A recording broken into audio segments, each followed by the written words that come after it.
Hi, I'm Catalina Combs with Taji Magazine. Hi. Hello. Hi. Hi, nice to meet you both. So, you guys have great characters in Marty and Felicia, and you have a great opening to the film, which I loved, by the way. The Life of Chuck is phenomenal.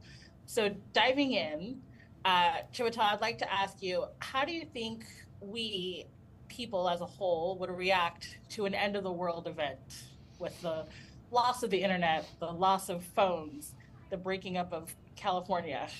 Yeah, I mean, it's really interesting because I think obviously there is the kind of there's a hysteria that will kick in and I think it will be very high octane, like everything that's going on. But then I think after that period, I think it inevitably will have to settle down to something, because it can't maintain at that sort of pitch. Nothing can, and we, to some degrees, in a different sort of level, we experience some of that with the pandemic, that it starts off and everybody obviously naturally is completely freaked out that it's completely sort of bizarre, unknown territory.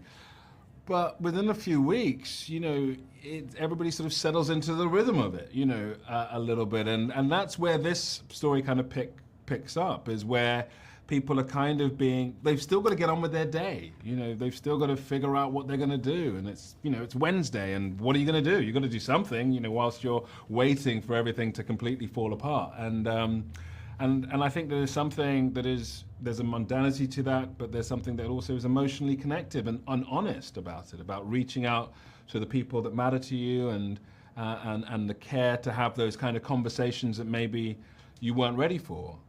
I think all of that struck me as very truthful.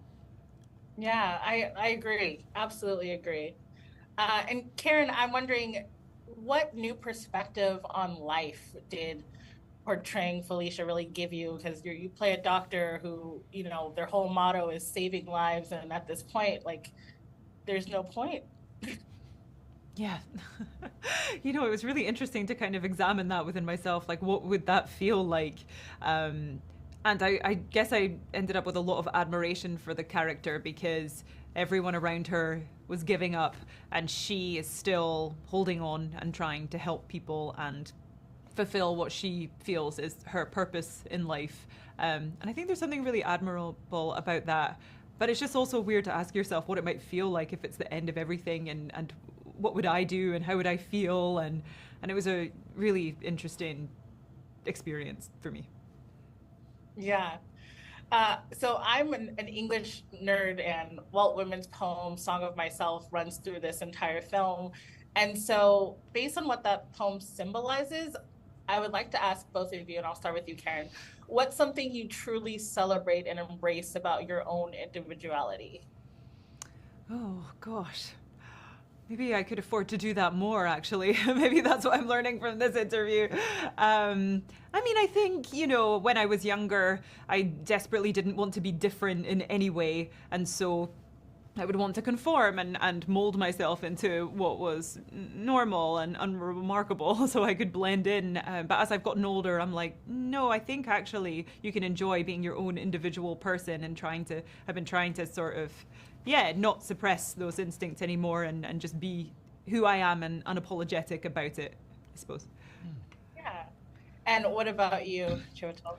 Well, I think it's a complicated question because I feel like some of the things that I feel on some occasions are good, which is, I think I've always been a person who's known my own mind, who's like very kind of clear about what I think about certain things, and but inevitably that's sometimes not a great trait to have, and actually being a bit more sort of malleable, or allowing different thoughts to come in, or being able to see things from a different perspective is helpful, So, and I kind of think that about all of my personality traits in a way, that there are things that I think are very good, that I like about them, but I can very easily see why some of them aren't, perfect. So there we are. That's very human. Okay. Well, thank you both so much. The Life of Chuck is a great film, and I wish you both the best with it. Thanks Thank so you. much. Thank you.